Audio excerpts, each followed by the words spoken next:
Bonjour.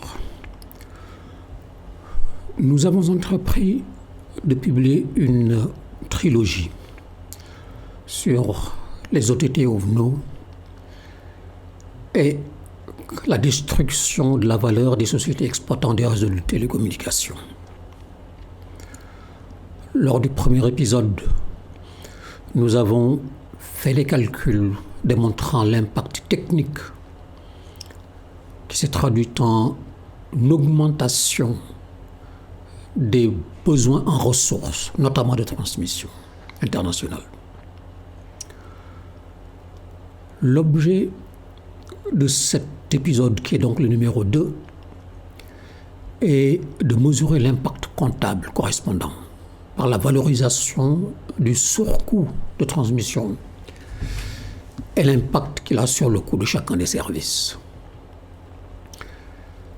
Je vais cependant faire un rappel, juste une précision par rapport au premier épisode. Toutes les communications électroniques sont fondées sur l'utilisation des 7 niveaux de protocole. Donc, de la recommandation X800 de l'UIT, c'est une recommandation assez ancienne, au demeurant. Ces 7 niveaux sont ceux qui sont indiqués ici. Et vous en avez donc la définition, un peu plus littérale, à la colonne numéro 3. Si on y regarde de très près, on devrait normalement, inverser les niveaux de 4 à 1. Autrement dit, donc, le 4 aurait dû être le 1, le 3 aurait dû être le 2, le 2 aurait dû être le 3, et le 1 aurait dû être le 4. Mais peu importe, laissons-les tels quels. Et focalisons-nous sur le niveau 3. Ce niveau, comme vous le voyez, à la colonne numéro 3, sert à acheminer les données au LAN et au WAN sur la base des adresses de réseau. Les adresses de réseau, c'est important à noter. Et ces réseaux-là, ce sont ceux qui sont définis par les adresses IP traditionnelles classiques. Par contre, lorsque l'OVNO transforme à l'intérieur même de son application la topologie en une topologie offshore, les réseaux, ce niveau-là, un niveau 3.1 est créé, qui précède le niveau 3.2. C'est la raison pour laquelle donc, je parlais de la possibilité d'inverser. Mais ce niveau achemine des contenus. Ce sont des contenus. Et les adresses de destination aux nœuds virtuels offshore sur la base des adresses de ces nœuds-là, pas des nœuds de réseau de façon générale. Donc, c'est l'adresse du prochain nœud offshore qui sera transmis au réseau IP normal, et derrière, on lui mettra donc le paquet qui constitue de l'encapsulation de l'ensemble des éléments du protocole XMPP dont j'ai parlé dans la précédente vidéo. Donc, pour ce qui concerne les applications offertes par l'IP, ce que cela veut dire simplement, c'est que les commutateurs ou routeurs, ou peu importe le nom qu'on leur donne, qui sont au cœur du réseau de l'opérateur pour lequel les calculs sont faits, ces commutateurs sont, pour ainsi dire, rabaissés donc, au niveau de liaison parce qu'ils n'ont plus, vis-à-vis de ces applications-là, l'autonomie d'acheminement. Parce que, donc, on leur impose le destinataire, c'est l'OVNO, le nœud virtuel offshore, et rien d'autre. Donc, ils ne font qu'exécuter. C'est important.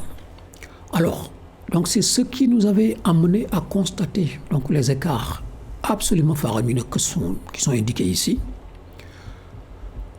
Le fait que les ressources normales, comme on le voit à la colonne 2, ont augmenté de façon considérable, comme on le voit à la colonne 3, lorsque l'on utilise la topologie de l'OVNO. Les écarts sont là, vous pouvez les constater, avec toujours, donc, en toute transparence et en toute honnêteté, nous avons voulu mettre en exergue l'impact technique.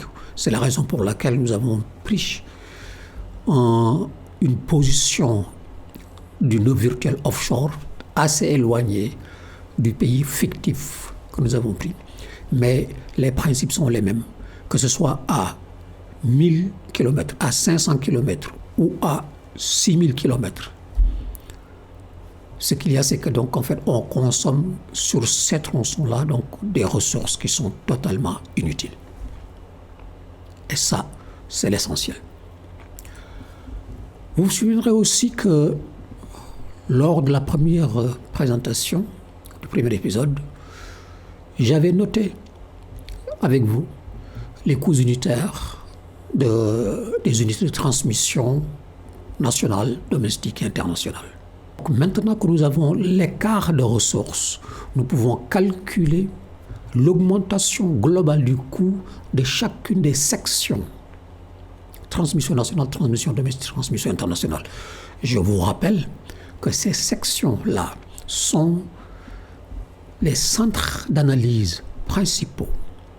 Les centres d'analyse principaux de la méthode ABC. Et que donc nous avons déjà eu l'occasion de calculer les facteurs de routage qui les distribuent. Donc il nous suffit simplement maintenant, à partir de ce point-là et constatant ce renchérissement-là, de le répercuter dans la comptabilité.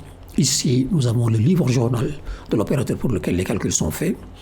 Nous avons recherché donc les comptes correspondant à la location d'infrastructures de transmission.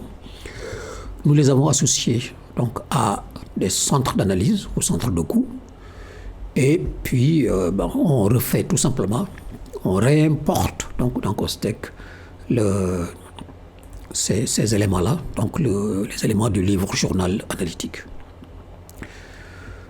Et bien entendu, on va développer intégralement tout le bras comptable de la méthode ABC telle que décrite dans Costec. Mais j'insisterai simplement sur celui-ci, la nécessité de procéder au déversement analytique donc de l'ensemble des coûts, y compris les coûts associés aux centres d'analyse qui viennent de faire l'objet d'une augmentation de coûts. Donc on retrouve ici donc nos 2,5 milliards à peu près associés donc à cela. Alors, tout calcul fait, nous arrivons à ce que vous voyez ici. Vous vous souvenez sans doute que lorsque les calculs ont été faits sans OVNO, la voie sur IP coûtait à la minute à peu près 0,48. Vous pouvez constater maintenant que ce prix pour le même service est passé à 2,4. Ce n'est dû qu'à la transformation fonctionnelle de la topologie de l'opérateur local et de la délocalisation du niveau réseau. L'augmentation est considérable. Voilà comment elle se répercute sur l'ensemble des services au demeurant. Une augmentation de 464% du coût du service en net, lequel représente 90% du trafic, est une catastrophe pour l'opérateur et pour ses clients, bien entendu. Par contre, cela n'aura absolument aucun impact sur l'OVNO, qui lui va pouvoir continuer à envoyer ses publicités gratuitement. Si nous étions en mode formation, la baisse du coût unitaire de certains services aurait certainement suscité un étonnement légitime. En effet, le segment international voit le volume de son trafic augmenter artificiellement parce qu'il récupère tout le volume du trafic domestique et en fait en transmission internationale qui n'en est pas. Mais toujours est-il que donc les routes qui mènent sur l'international et notamment donc vers l'OVNO, ces routes-là vont être gonflées de trafic. Or, vous connaissez sans doute l'effet de compression de la loi d'Erlang qui veut que lorsque le trafic sur une certaine route augmente, les ressources nécessaires pour écouler ce trafic augmentent aussi, mais l'augmentation n'est pas linéaire, elle est logarithmique. Souvenez-vous des calculs que j'ai faits pour apporter ma contribution à la politique de déconfinement de l'État français, qui permettait donc de dimensionner et surtout donc de programmer les différents échelons de ce déconfinement-là. Et je dois dire que jusqu'ici, cela me semble avoir bien fonctionné.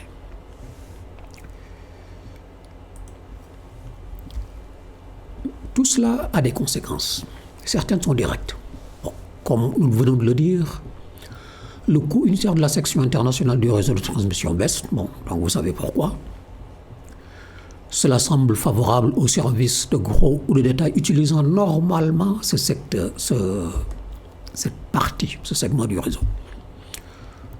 À savoir donc tout ce qui est communication nationale, internationale sortant, communication internationale entrant, le prolongement national, le prolongement international. On aurait pu en avoir d'autres, transit international, etc., si on les avait définis.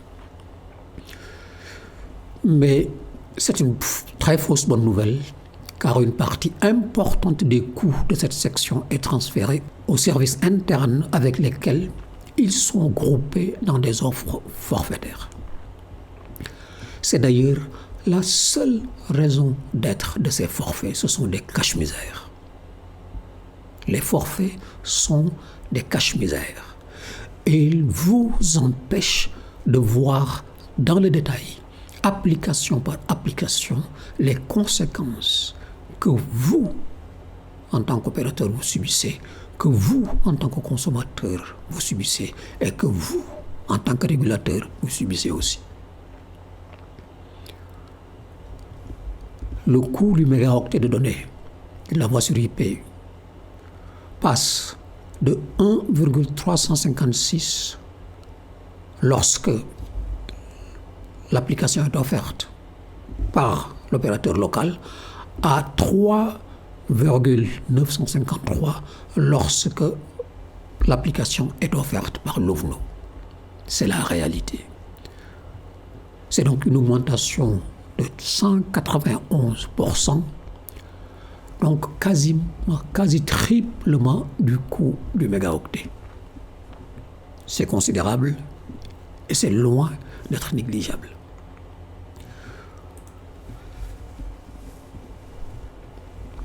L'utilisation massive,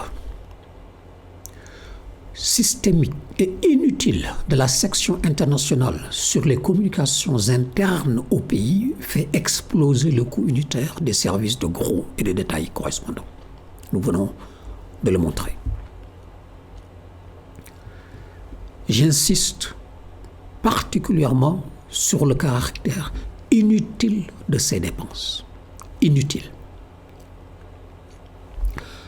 L'opérateur local qui en subit les conséquences engage des dépenses très importantes sur ces ressources inutiles uniquement pour préserver une qualité de service globale acceptable. En effet, Si ce flot de trafic inutile qui envahit l'international ne trouvait pas de ressources, il essaierait de partager donc les ressources existantes qui seraient donc totalement insuffisantes, et la qualité de service globale du réseau s'effondrerait. Bien entendu, les autorités du pays ne laisseraient pas un opérateur descendre donc à un tel niveau de non-qualité. Ce qu'il faut bien noter, c'est que tant que les services offerts resteront groupés dans des forfaits, l'opérateur local ne pourra répercuter ses coûts inutiles qu'à ses propres clients. Dans la situation actuelle, je ne dirais même pas des accords internationaux, mais c'est la situation actuelle internationale qui est imposée par les OVNO. Les difficultés que rencontrent les opérateurs locaux pour augmenter le tarif des forfaits sont bien connues, car, à juste titre, les consommateurs n'ont pas le sentiment de communiquer beaucoup plus. Car, malgré la segmentation des crédits, ceux-ci sont très vite asséchés. On a des forfaits à tous les prix, mais quel qu'en soit le niveau, donc ils sont asséchés dès que l'on commence donc une communication pour les raisons qui sont là. L'opérateur est souvent obligé de vendre à perte parce qu'il ne peut pas répercuter complètement, ce qui conduit à la destruction de la valeur de son entreprise. C'était le thème de notre trilogie. En principe, la vente à perte doit être interdite par le régulateur, en dehors du contexte réglementé des promotions. L'autorité doit avoir une parfaite maîtrise du calcul du coût des services, même si ceux-ci sont offerts sous forme de forfait. La régulation du marché des télécommunications nationales ne se limite pas à l'approbation des taxes d'interconnexion. Si c'est ainsi fait, cela permettra au moins d'exposer au gouvernement et au groupement de consommateurs les raisons absolument essentielles d'un arbitrage entre ce qui est promis par les OVNO aux consommateurs et la réalité vécue par les opérateurs. Ça serait donc le fondement d'une bonne régulation pour ce qui concerne le régulateur, mais aussi d'une bonne gestion, tout simplement, pour ce qui concerne l'opérateur, et aussi, et enfin, je devrais dire, une justice rétablie pour ce qui concerne le consommateur.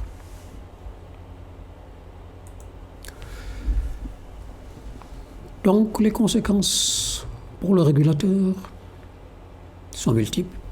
J'en cite 3. Les lignes de démarcation entre les opérateurs locaux s'estompent, car leur interconnexion est faite hors du pays par l'OVNO, dont le cache ou le virtuel offshore s'impose dorénavant comme étant le supérieur hiérarchique absolu de l'opérateur pour lequel les calculs sont faits. Donc, on ne voit plus l'interconnexion au plan national. Le régulateur perd ainsi le contrôle de l'interconnexion entre ces opérateurs sur le trafic de l'application voix sur IP offerte par l'OVNO. Sur les communications voix sur IP offertes par l'opérateur local, il n'y a pas de souci. Mais sur les communications ou les applications de type WhatsApp, le régulateur ne voit plus d'interconnexion parce que l'interconnexion ne se fait plus dans le pays. Or, donc ce type d'applications est devenue la composante principale du volume du marché dans la grande majorité des pays, à faible densité de trafic. On voit alors ici deux offres téléphoniques, entre guillemets, qui coexistent sur un marché pertinent conçu jadis pour la téléphonie classique. La régulation perd la main sur les services de gros comme sur les services de détail. Il y a donc à se poser des questions sur la définition ou la délimitation de nouveaux marchés pertinents ou sa description. Zone de couverture identique, substituable, demande substituable, offre substituable. Peu importe que l'on dise oui, mais avec le WhatsApp ou une autre application offerte par un OVNO. Donc il y a aussi la possibilité d'enregistrer une vidéo. Toutes ces choses-là sont des applications, ce sont des catégories d'applications que l'on peut discriminer. On peut les séparer et les traiter de façon appropriée. Et ce qui est téléphone reste le téléphone. Ce qui n'est pas le téléphone, c'est autre chose. C'est de la messagerie, qu'elle soit textuelle, qu'elle soit audio ou qu'elle soit vidéo. Toutes ces applications-là sont totalement maîtrisées parce que tout opérateur de réseau mobile dispose normalement, il dispose d'un PCRF, certains l'appellent DPI, qui sont des infrastructures qui permettent justement de contrôler le niveau 5 de la hiérarchie OSI, Open System Interconnection, avec laquelle nous avons commencé ici. Si vous êtes opérateur de réseau de télécommunications mobiles et que vous n'avez ni DPI ni PCRF, allez vite en chercher et l'installer et surtout le faire fonctionner correctement.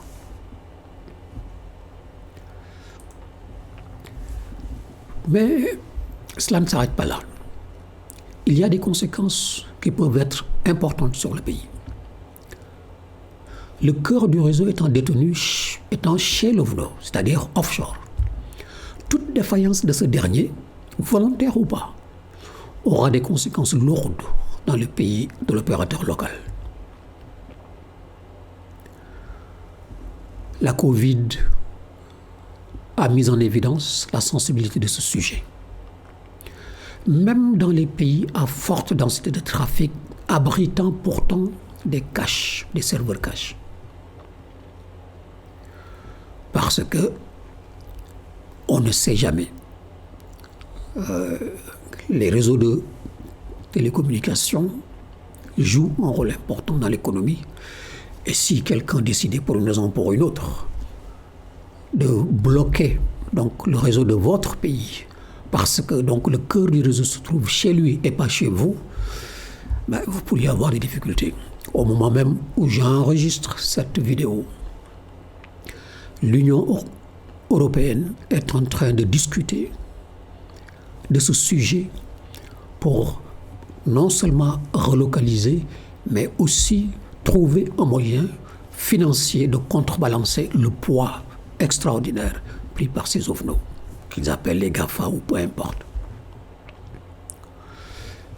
Les communications via l'OVNO étant cryptées de bout en bout, seul celui-ci, l'OVNO, qui en détient donc les clés, peut en connaître le contenu en dehors des protagonistes. Cela pose un problème. On peut être d'accord ou ne pas être d'accord, mais il n'y a pas un État qui ne se soit doté des moyens de contrôler non seulement les origines et les destinations des communications, mais aussi le contenu des communications. Si quelqu'un vous dit qu'il est impossible d'écouter votre communication, votre conversation, il ne vous dit pas la vérité. Si maintenant c'est un opérateur privé offshore qui vous protège, mais qui lui pourra connaître donc les détails de vos communications pour en faire ce qu'il veut, et pas votre propre administration, cela peut vous satisfaire, cela peut aussi ne pas vous satisfaire. Mais il faut le savoir, ce n'est pas quelque chose d'agréable. Personne n'aimerait être écouté. Mais la sécurité des États exige parfois des concessions.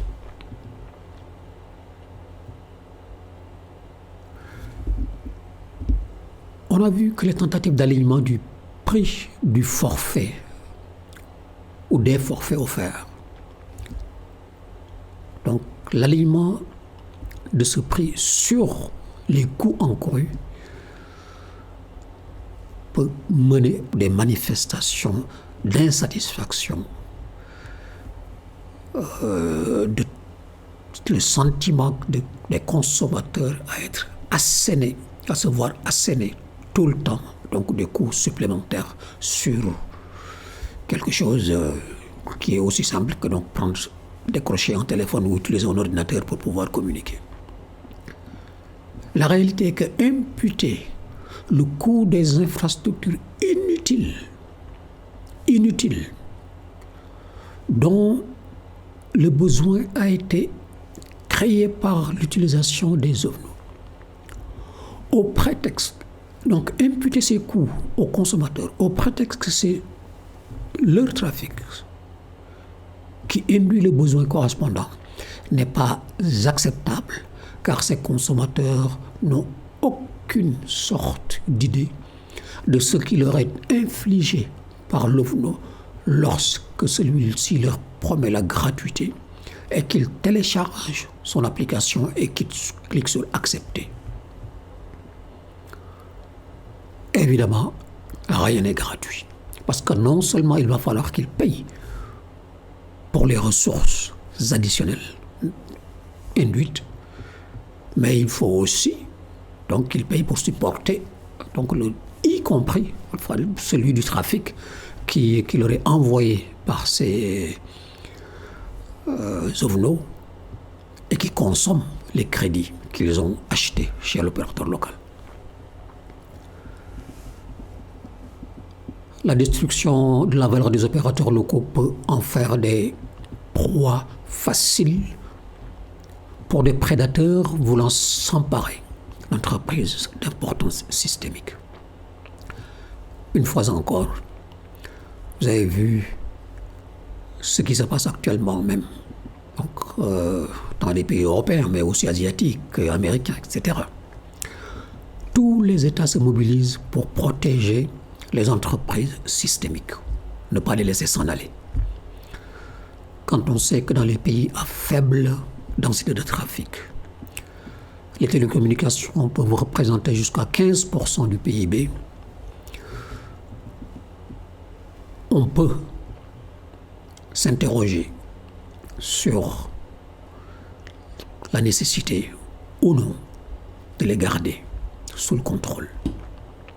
Pas forcément un contrôle administratif, mais un contrôle interne, en tout cas de ces entités-là.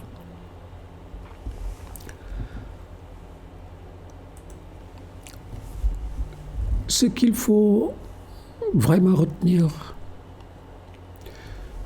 c'est que les surcoûts préjudiciables sont dus à la consommation de ressources inutiles imposées par une topologie offshore. Se contenter de refacturer ces coûts aux consommateurs locaux serait un mauvais coup porté à l'économie du pays. Des solutions existent pourtant. Soyons optimistes. Elles sont multiformes, mais elles sont toutes accessibles. Ce sera l'objet du 3e épisode de cette trilogie. C'est pour cette raison qu'une fois encore, de cliquer sur le bouton s'abonner. C'est gratuit. Pour pouvoir s'assurer d'avoir non seulement l'épisode à venir, mais les autres publications que nous avons déjà faites et qui pourraient vous intéresser. Je vous en remercie d'avance.